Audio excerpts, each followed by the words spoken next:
మూడవ అధ్యాయం. ఈ అధ్యాయంలో అంబ మరియు భీష్ముడి గురించి తెలుసుకుందాం. సత్యవతి కుమారుడైన చిత్రాంగదుడు ఒక గంధర్వుడితో యుద్ధం చేసి మరణించాడు. అతనికి సంతానం లేదు. అందువల్ల అతని తమ్ముడైన విచిత్రవీర్యుడు రాజయ్యాడు.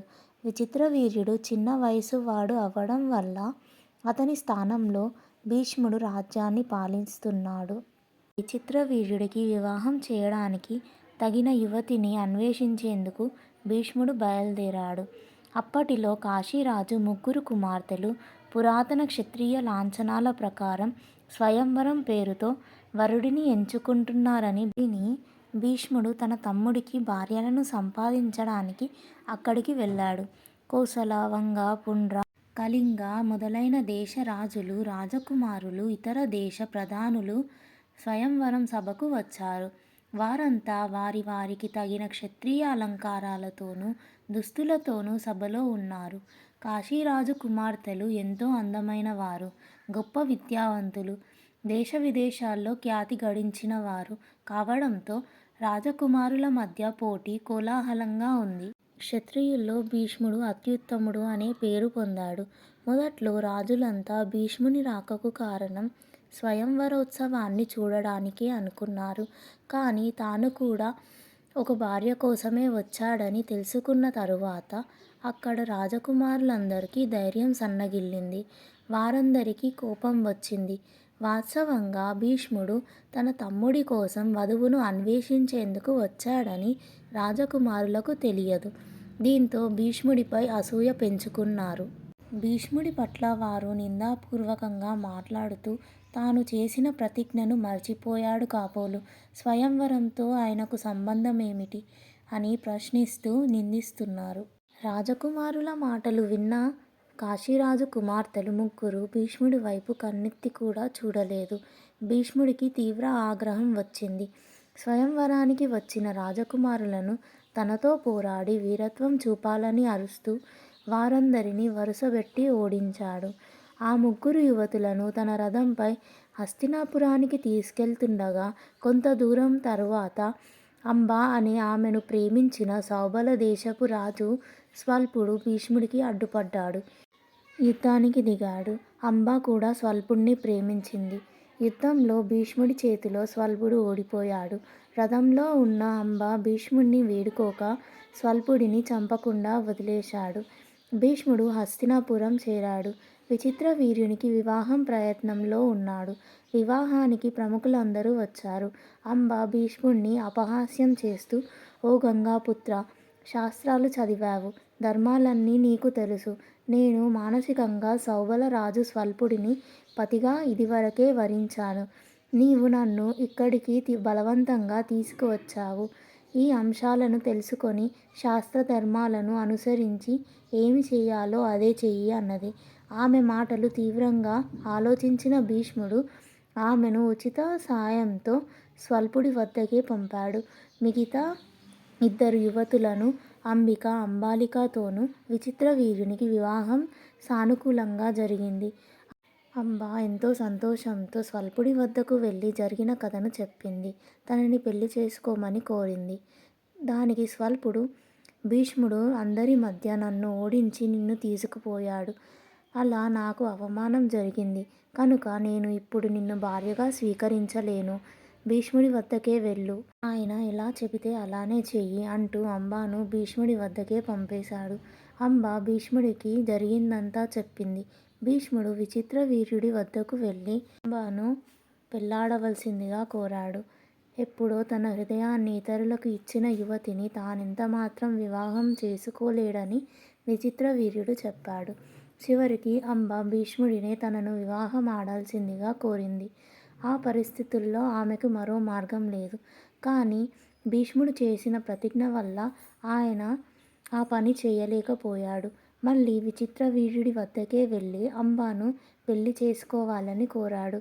అది నిష్ఫలమైనది. చేసేది లేక మరలా ఆమెను స్వల్పుడి వద్దకే వెళ్ళి వేడుకోవాలని సూచించాడు. మళ్ళీ స్వల్పుడి వద్దకు వెళ్ళడం సిగ్గుచేటని భావించిన అంబ హస్తినాపురంలోనే చాలా సంవత్సరాలు ఉండిపోయింది. ఈ కాలంలో చాలా చిక్కిపోయింది. మరోసారి స్వల్పుడి వద్దకు వెళ్ళి తనను వివాహం చేసుకోవాల్సిందిగా కోరింది. స్వల్పుడు మళ్ళీ నిరాకరించాడు. అంబకు ఆశాభంగమయ్యింది. తీవ్రంగా కృశించి పోయింది. ఇలా 6 ఏళ్లు గడిచాయి. ఎంతో అందం, మాధుర్యం ఉన్న అంబ తన జీవితాన్ని నాశనం చేసిన భీష్ముడిపై తీవ్ర ద్వేషాన్ని పెంచుకున్నది. దేశంలోని ప్రతి ఒక్క రాజును కలిసి తనకు జరిగిన అన్యాయం తెలిపి యుద్ధంలో భీష్ముడిని ఓడించి తనకు జరిగిన పరాభవానికి ప్రతీకారం తీర్చాలని కోరింది. మహావీరులు సైతం భీష్ముడి పేరు వినగానే భయపడ్డారు. అంబాకు ఎవరూ సహాయపడలేదు. చివరికామె ఘోరమైన తపస్సు మొదలుపెట్టింది. శ్రీ సుబ్రహ్మణ్యేశ్వర స్వామిని వేడుకుంది. స్వామి ప్రత్యక్షమై ఎప్పటికీ వాడని పద్మపూలమాల ఇచ్చి, ఈ దండను ఎవరు ధరిస్తారో వారు భీష్ముడికి శత్రువు అవుతాడు అని అంతర్ధానమయ్యాడు.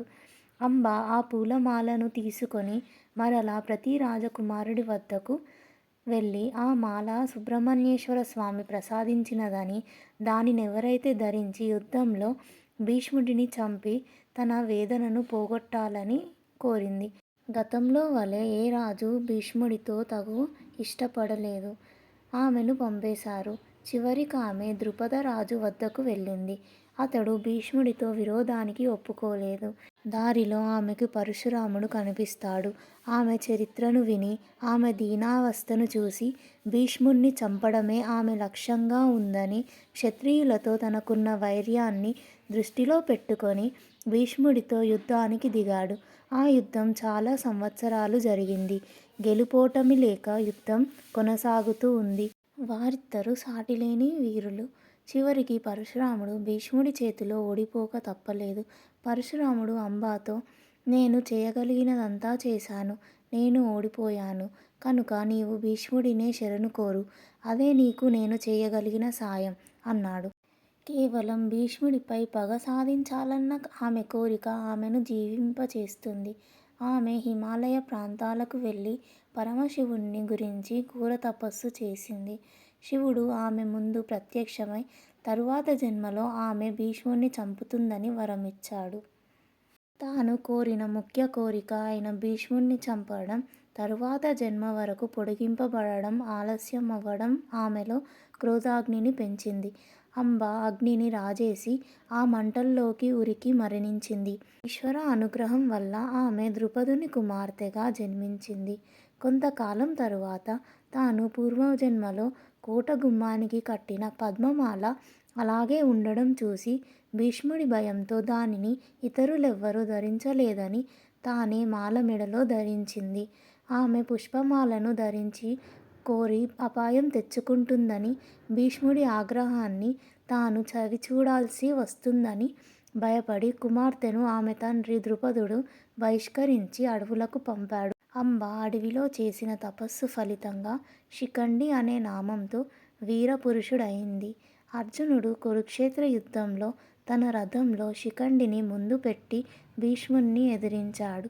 అంబ పుట్టుకతో స్త్రీ అని తెలిసిన వాడవడంతో భీష్ముడు యుద్ధధర్మం మేరకు శిఖండిని ఏ విధమైన యుద్ధం చేయకుండా ఊరుకున్నాడు. ఈ కారణం వల్లే ఆ యుద్ధంలో శిఖండిని పక్కనుంచుకొని యుద్ధం చేసిన పాండవులు భీష్ముణ్ణి జయించారు. ఇదేగాక భీష్ముడు మహాజ్ఞాని అయినందున స్థానిక భూమిపై ఉండే కాలపరిమితి సమీపిస్తుందని తలచి ఓటమిని అంగీకరించాడు.